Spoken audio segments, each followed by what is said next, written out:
Hello and welcome to Brijbala education YouTube channel. आज की इस एजुकेशनल लेक्चर में बच्चों हम आपके सामने हाजिर हैं लेके पार्ट 2 क्लास 10 के English chapter the making of a scientist का। पार्ट 1 अगर आपने नहीं देखा है तो उसका लिंक आपको इस वीडियो के डिस्क्रिप्शन में मिल जाएगा और इस पार्ट में हम इस चैप्टर को कंप्लीट कर देने वाले हैं। तो चलिए शुरू करते हैं जहां से हमने पार्ट 1 में डिस्कंटिन्यू किया था। Already the competitive spirit that drives Richard एब्राइट was appearing. इस काउंटी साइंस फेयर में हार जाने के बाद जो कंपेटिटिव स्पिरिट थी, यानी दूसरों के साथ कंपटीशन करने की जो भावना थी, वो रिचर्ड एब्राइट में दिखने लगी काफी कम उम्र में ही, 7th ग्रेड में ही। I knew that for the next year's fair I would have to do a real experiment. मुझे पता था कि अगले साल के काउंटी साइंस फेयर के लिए मुझे कोई असली एक्सपेरिमेंट करने की जरूरत है, उन्होंने कहा। The subject I knew most about was the insect work I had been doing in the past several years. जिस सब्जेक्ट के बारे में मुझे सबसे ज्यादा पता था वो था इंसेक्ट्स के बारे में, क्योंकि मैं काफी छोटी उम्र से ही इंसेक्ट्स के बारे में पढ़ता आ रहा हूँ, रिसर्च में जो है योगदान देता आ रहा हूँ। So he wrote to Dr. Urquhart for ideas and back came a stack of suggestions for experiments. तो उन्होंने डॉक्टर उर्कहर्ट को लिखा आइडियाज के लिए कि आने वाले काउंटी साइंस फेयर में मैं कौन सा एक्सपेरिमेंट करूं, और डॉक्टर उर्कहर्ट ने स्टैक का मतलब जो एक के ऊपर एक रख दिया जाता है ना, इस तरीके से पाइल, ठीक है। तो उन्होंने बहुत सारे आइडियाज भेज दिए कि आप क्या क्या एक्सपेरिमेंट कर सकते हो। Those kept Ebright busy all through high school and led to prize projects in county and international science fairs. जो जो आइडियाज डॉक्टर ओकहर्ट ने भेजे थे इन्हें, रिचर्ड एब्राइट को, उन्होंने पूरे हाई स्कूल के दौरान एब्राइट को बिजी रखा और इन्हीं आइडियाज के ऊपर काम करके रिचर्ड एब्राइट ने काउंटी और इंटरनेशनल साइंस फेयर्स में कई प्राइजेस जीते। For his 8th grade project, Ebright tried to find the cause of a viral disease that kills nearly all monarch butterflies every few years. अपना 8th grade का जो project तैयार किया था Richard एब्राइट में, उसमें उस प्रोजेक्ट का टॉपिक क्या था? एब्राइट ने ये देखा कि हर कुछ सालों में, एवरी फ्यू ईयर्स, जो मोनार्क बटरफ्लाइज हैं उनकी पॉपुलेशन में भारी कमी आती है, बहुत सारी मोनार्क बटरफ्लाइज मारी जाती हैं। तो उनको लगा कि कोई ना कोई वायरल डिजीज है जो हर कुछ सालों में स्ट्राइक करती है मोनार्क बटरफ्लाइज को, तो उसका कारण जानने के लिए उन्होंने ये एक्सपेरिमेंट किया था। Ebright thought the disease might be carried by a beetle. उनको लगा कि शायद एक पर्टिकुलर बीटल के साथ रहने की वजह से, ठीक है, ये बीमारी होती है मोनार्क बटरफ्लाइज को।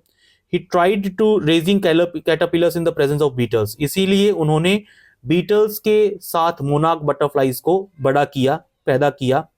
I didn't get any real results. मुझे कुछ रिजल्ट नहीं मिले, यानी मुझे पता नहीं चला कि क्या वाकई बीटल्स की वजह से उनको बीमारी होती है।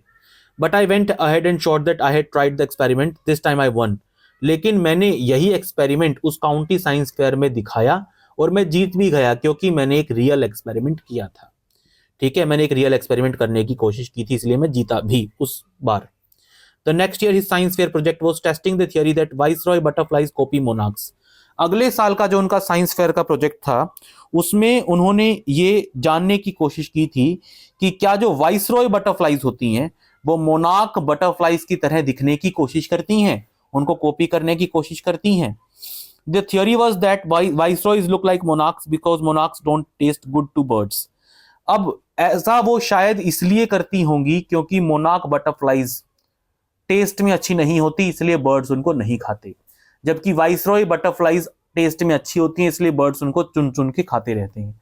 अगर वाइसरॉय बटरफ्लाइज भी दिखने में मोनार्क बटरफ्लाइज जैसी हो जाएं तो बर्ड्स उनको भी खाना कम कर देंगे। Viceroys on the other hand do taste good to birds, so the more they look like monarchs the less likely they are to become birds dinner. Ebright's project was to see whether in fact birds would eat monarchs. Ebright ने project तैयार किया था ये जानने के लिए कि क्या बर्ड्स मोनार्क बटरफ्लाइज को खाना प्रेफर करते हैं। उन्होंने एक तरफ तो बर्ड को प्रोवाइड किया बर्ड फूड, जो पक्षियों का खाना होता है, मार्केट में अवेलेबल होता है, और दूसरी तरफ उन्होंने उनको प्रोवाइड की monarch butterflies. He found that a starling would eat ordinary bird food, it would eat all the monarchs it could get. उन्होंने पाया कि जो starling is a type of bird जो उन्होंने एक्सपेरिमेंट में यूज किया था, जो स्टार्लिंग बर्ड है वो बर्ड फूड को छोड़ के मोनार्क बटरफ्लाइज को खा रहा था। तो एक तरीके से उनका ये वाला एक्सपेरिमेंट भी ज्यादा कंक्लूसिव नहीं था। Albright said later research by other people showed that viceroys probably do copy the monarch. लेकिन एब्राइट के बाद कुछ लोगों ने और इस टॉपिक के ऊपर प्रोजेक्ट्स किए, रिसर्चेस की, और उन्होंने कहा कि शायद वाइसरॉय एक्चुअल में मोनार्क बटरफ्लाइज को कॉपी करती हैं। This project was placed first in zoology division and third overall in the county science fair. ये जो प्रोजेक्ट था उनका, इस प्रोजेक्ट को जूलॉजी डिवीजन में तो फर्स्ट प्राइज मिला और पूरे काउंटी साइंस फेयर में मिला के थर्ड प्लेस पे इसको रखा गया। In his second year in high school, अपने हाई स्कूल के दूसरे साल, Richard Ebright began the research that led to the discovery of his unknown insect hormone. Second year high school में रिचर्ड एब्राइट ने एक रिसर्च शुरू करी। उनकी इस रिसर्च की वजह से एक अननोन इंसेक्ट हार्मोन का पता चला, एक हार्मोन का पता चला जो इंसेक्ट्स में प्रोड्यूस होता है, ठीक है, उनकी इस रिसर्च की वजह से। Indirectly it also led to his new theory on the life of cells. और इसी इंसेक्ट हार्मोन की वजह से उन्होंने अपनी वो थियोरी दी थी जिसका जिक्र लेसन की स्टार्टिंग में था कि सेल्स किस तरीके से काम करती हैं। The question he try to answer वो सिंपल। उन्होंने एक सिंपल से क्वेश्चन का आंसर ढूंढने की कोशिश की थी। What is the purpose of the 12 tiny gold spots on monarch pupa. Monarch के प्यूपा के ऊपर, प्यूपा एक स्टेज होती है, मैंने ऊपर बताया आपको, प्यूपा स्टेज में मोनार्क के ऊपर जो 12 गोल्ड कलर के स्पॉट्स होते हैं, दाग होते हैं, धब्बे होते हैं, निशान होते हैं, उनका क्या काम होता है। Everyone assumed the dots were just ornamental. हर कोई ये मानता था साइंस वर्ल्ड में कि ये जो 12 गोल्ड स्पॉट्स हैं ये सिर्फ अच्छा दिखने के लिए, ऑर्नामेंटल हैं, सजावट के लिए हैं। But doctor Urquhart didn't believe it. लेकिन डॉक्टर उर्कहर्ट को ऐसा नहीं लगता था कि गोल्ड स्पॉट्स ही क्यों होते हैं, 12 ही क्यों होते हैं, ठीक है, और प्यूपा स्टेज में ही क्यों होते हैं। तो डॉक्टर उर्कहर्ट को लगता था कि शायद इसके पीछे कुछ ना कुछ रीजन है। तो इसी के ऊपर उन्होंने जो है रिसर्च करनी शुरू की, रिचर्ड एब्राइट ने। To find the answer, Ebright and another excellent science student first had to build a device that showed that the spots were producing a hormone necessary for butterflies full development. तो एब्राइट और उनके एक साथी ने, जो कि science में काफी अच्छा था, उन दोनों ने मिलकर एक ऐसा डिवाइस बनाया जिससे ये प्रूव हो पाया कि जो 12 गोल्ड स्पॉट्स मोनार्क प्यूपा के ऊपर थे वो एक ऐसा हार्मोन रिलीज कर रहे थे जो बटरफ्लाई के विकास के लिए बेहद जरूरी था। अगर वो हार्मोन नहीं होता तो मोनार्क बटरफ्लाई कभी बड़ा नहीं हो पाता, पूरे तरीके से डेवलप नहीं कर पाता। This project one एब्राइट first place in the county fair and entry into the international science and engineering fair. ये जो प्रोजेक्ट एब्राइट और उनके साथी ने बनाया था, इसको काउंटी फेयर में पहला इनाम मिला और international science and engineering fair में उनको पार्टिसिपेट करने का मौका भी मिला, जो कि एक बहुत बड़ी बात थी। There he won third place for zoology. अब अपने प्रोजेक्ट के लिए इंटरनेशनल फेयर में भी रिचर्ड एब्राइट को थर्ड प्लेस मिला जूलॉजी डिवीजन में। He also got a chance to work during the summer at entomology laboratory of the Walter Reed Army Institute of Research. और प्राइज के तौर पे, इनाम के तौर पे उनको मौका मिला एक फेमस लेबोरेटरी में अपनी रिसर्च को कंटिन्यू करने का। देखिए, घर पे जब वो रिसर्च कर रहे थे तो उनके पास जो साधन थे वो लिमिटेड थे, लेकिन इस बार वो अपने रिसर्च वर्क को एक जानी मानी लेबोरेटरी में करने वाले थे जहां पे सोफिस्टिकेटेड कॉम्प्लेक्स इंस्ट्रूमेंट्स थे और सारी चीजें उनको उपलब्ध थी और वो बेहतर तरीके से अपनी रिसर्च कैरी कर सकते थे। तो कौन सी लेबोरेटरी में वो मौका मिला था उनको रिसर्च आगे करने का? Entomology laboratory of the Walter read army institute of research. इस लेबोरेटरी में उनको मौका मिला था अपनी रिसर्च को कंटिन्यू करने का। As a high school junior, ठीक है, हाई स्कूल जूनियर यानी हाई स्कूल के सालों में, जूनियर ईयर में, Richard Ebright continues his advanced experiments on the monarch pupa. Richard Ebright ने अपने एक्सपेरिमेंट्स को करना जारी रखा मोनार्क प्यूपा के ऊपर। That year his project won first place at the international science fair and gave him another chance to work in the army laboratory during the summer. अब अगले साल, ठीक है, उस साल उन्होंने एक और प्रोजेक्ट बनाया, इसी के ऊपर और ज्यादा डिटेल में उन्होंने रिसर्च की, उसी हार्मोन, इंसेक्ट हार्मोन के ऊपर। इस बार उनको इंटरनेशनल साइंस फेयर में फर्स्ट प्राइज मिला और उनको दोबारा एक बार फिर उसी लेबोरेटरी में अपनी रिसर्च को कंटिन्यू करने का मौका मिला। इन द सीनियर ईयर, अपने सीनियर ईयर में, he went a step further, वो एक और स्टेप आगे गए. He grew cells from a monarch's wing in a culture and showed that the cells would divide and develop into a normal butterfly wing scales only if they were fed the hormone from the gold spots. इस बार वो एक और स्टेप आगे गए और उन्होंने क्या किया, उन्होंने मोनार्क के पंख का कुछ हिस्सा लिया, कुछ सेल्स लिए मोनार्क बटरफ्लाई के पंखों से, और उनको एक कल्चर मीडियम, एक सॉल्यूशन कह सकते हैं हम, कल्चर एक हॉर्मोन्स का सॉल्यूशन होता है, उसमें रखा उन्होंने. और उन्होंने अपनी रिसर्च से साबित किया कि जो सेल्स थे जिनको कल्चर किया गया था वो एक नॉर्मल बटरफ्लाई में डेवलप तभी हो सकते थे, एक नॉर्मल बटरफ्लाई विंग में तभी डेवलप हो सकते थे जब उनको वो पर्टिकुलर इंसेक्ट हार्मोन दिया जाए. अगर वो इंसेक्ट हार्मोन 12 गोल्ड स्पॉट्स से निकलने वाला इंसेक्ट हार्मोन ना प्रोवाइड किया जाए तो वो विंग्स डेवलप ही नहीं हो पाते थे. That project won first place for zoology at the international fair, और उस साल के इंटरनेशनल फेयर में जूलॉजी डिवीजन में उनको फिर से फर्स्ट प्राइज मिला इस बार. He spend the summer after graduation during further work at the army laboratory. Summer के बाद, अपनी ग्रेजुएशन कंप्लीट होने के बाद वाले समर में उन्होंने उसी आर्मी लेबोरेटरी में अपनी रिसर्च जारी रखी.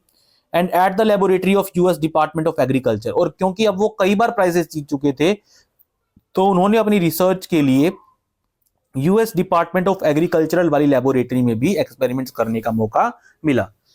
द फॉलोइंग समर, आने वाले अगले साल के गर्मियों में, after his freshman year eight Harvard university, उनका हार्वर्ड यूनिवर्सिटी जो कि एक जानी मानी यूनिवर्सिटी है पूरी दुनिया की, उसमें उनका एडमिशन हो गया था और उनका वहां पे फ्रेशमैन ईयर था यानी पहला साल था. तो वहां पे उनको अगले समर में Ebright went back to the laboratory of department of agriculture and did more work on the hormone from the gold spots. Ebright जो है वो वापस गए यूएस डिपार्टमेंट ऑफ एग्रीकल्चरल की हाईटेक लैब में और उन्होंने अपने उस इंसेक्ट हार्मोन के ऊपर काम जारी रखा. Using the laboratory's sophisticated instruments he was able to identify the hormone's chemical structure. इस बार जो लैब थी वो और भी ज्यादा सोफिस्टिकेटेड थी, और भी ज्यादा इंस्ट्रूमेंट्स वहां पे अवेलेबल थे. तो उन्होंने इस बार उस इंसेक्ट हार्मोन के केमिकल स्ट्रक्चर का पता लगाया कि वो इंसेक्ट हार्मोन केमिकली किस किस चीज से बना हुआ है. A year and a half letter during his junior year, अपने जूनियर ईयर के दौरान, फ्रेशमैन के बाद वाले ईयर के दौरान, लगभग 1.5 साल बाद, Ebright got the idea for his new theory about cell life. उस जूनियर ईयर में उनको सेल लाइफ के बारे में अपनी थियरी का आइडिया आया. उनको ये आइडिया आया कि जो रिसर्च मैं मोनार्क बटरफ्लाई के ऊपर कर रहा हूं क्या वो सारे लिविंग वर्ल्ड के ऊपर लागू हो सकती है. ये आइडिया उनको उस जूनियर ईयर में आया था. It came while he was looking at x ray photos of chemical structure of hormone, और उनके दिमाग में ये आइडिया तब आया जब वो उस हार्मोन की केमिकल स्ट्रक्चर की एक्सरे इमेजेस देख रहे थे.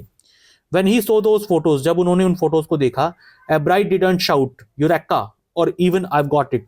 यूरेका, देखिए उन्होंने बहुत बड़ी स्टडी की थी जब वो उन एक्सरे इमेजेस को देख रहे थे, लेकिन वो कूदे नहीं, हंसी से कूदे नहीं. यूरेका ऐसे हुर्रे मैंने कर दिखाया, इस तरह का कुछ नहीं किया.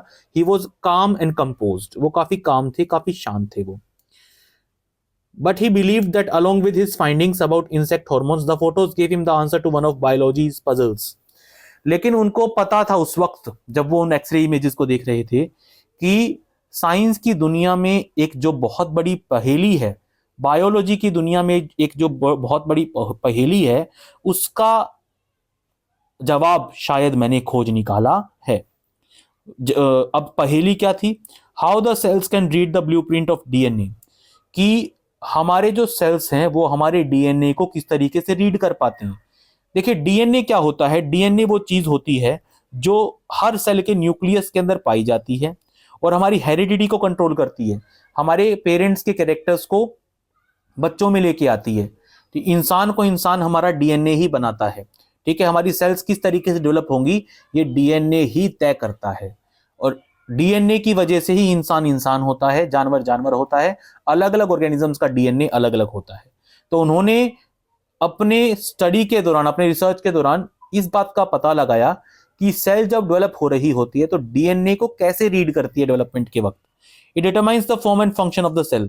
ठीक है, सेल के फॉर्म और फंक्शन को भी डीएनए डिटरमाइन करता है, यानी डीएनए को ब्लूप्रिंट ऑफ लाइफ कहा जा सकता है. अगर ऐसा कहा जाए तो जो है वो गलत नहीं होगा. ठीक है, आगे देखिए, आगे क्या कहता है। एब्राइट and his young and his college roommate, एब्राइट और उनके जो कॉलेज का रूममेट था जेम्स आर वोंग, उन्होंने पूरी रात पिक्चर्स ड्रॉ की, प्लास्टिक मॉडल्स बनाए मॉलिक्यूल्स के, ये दिखाने के लिए कि किस तरीके से जो सेल है वो अपने डीएनए को रीड करता है और डेवलप होता है। Together they later wrote the paper that explain the theory, और उन दोनों ने बाद में मिलके वो पेपर लिखा जिसको उस फेमस साइंस जर्नल ने अपने पेजेस में पब्लिश किया।